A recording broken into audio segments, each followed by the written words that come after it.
I think this is the fifth rookie card that we've looked at from the 1995-96 Finest set. But as you know from my last video, the Jerry Stackhouse rookie card, I was kind of a little shocked to see that my cards were turning green. And as I've looked into this online, I'm just learning more and more information about these cards. And that's why I want to keep making the videos.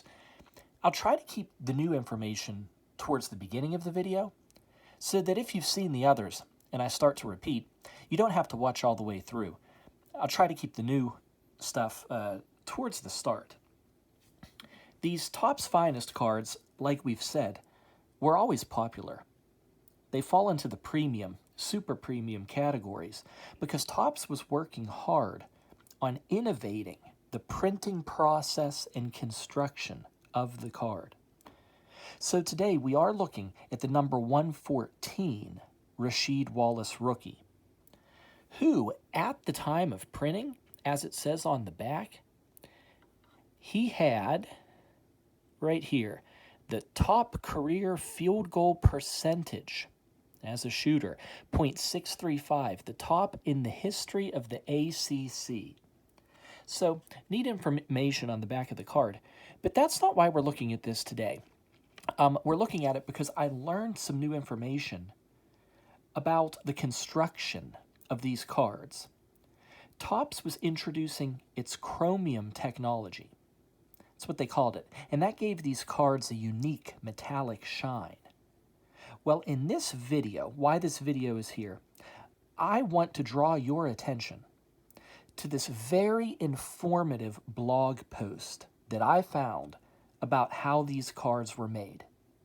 I'm going to put it in the link in the description. If you're interested at all about how these are constructed, please check out that link. It's really neat. It's really worth looking at. The author of that post, he saw that the printing plates for chrome cards were reversed, but regular Topps were not. They looked as you expected it, but chrome was reversed. So he actually took apart a chrome card. And then, look on the back of this card here. Topps lists these patent numbers. A lot of information.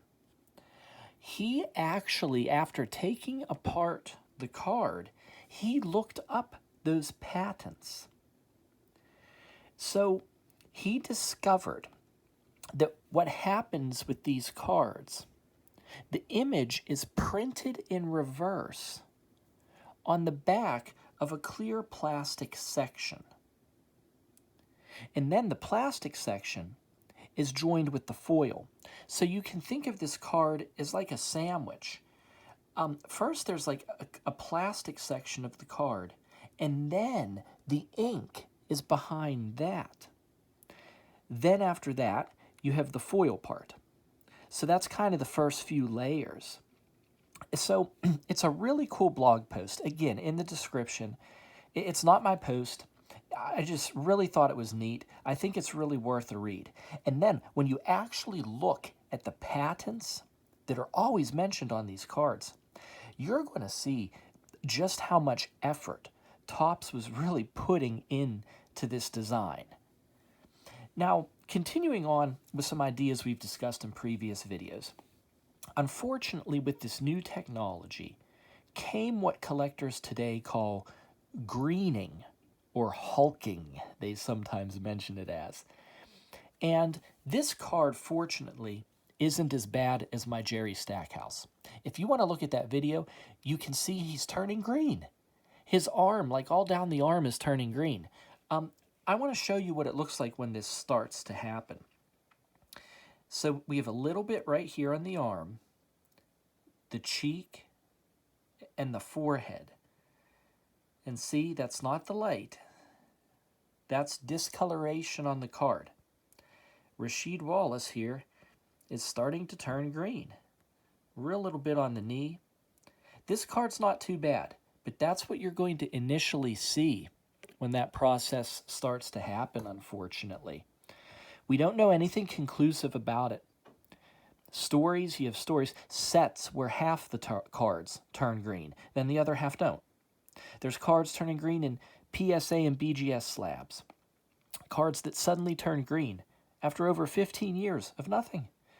There's cards coming out of some packs with a little bit of green, and some swear that if you avoid humidity and sunlight, there's no change. Then there's others, they say, no, we're 100% confident that the fate of all of these early chromium cards is they're going to turn green eventually. We don't know. What can we say for sure?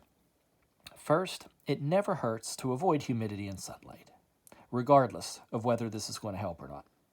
It's good practice. Second, there's probably many factors going on here, but there seems to be a reaction with the ink and other materials because there was a change in production, and cards made after 1998 don't seem to yet be affected by this greening. You know, it's upsetting. The market is beginning to notice.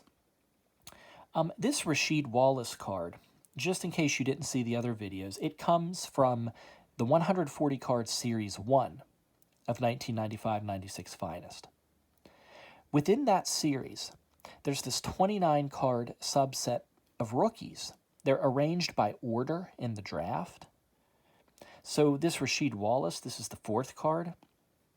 They have an orange border, and they say NBA first round draft pick. That's where this card comes from, just for the context. And if you're curious to learn more about this set, like we discussed this plastic peel-off coating, we discussed an error that appears in this set. And so if you're curious, please check out the other videos on the cards from 1995-96 Finest. But yeah, I think we'll call this one here. Thanks for watching. Bye-bye.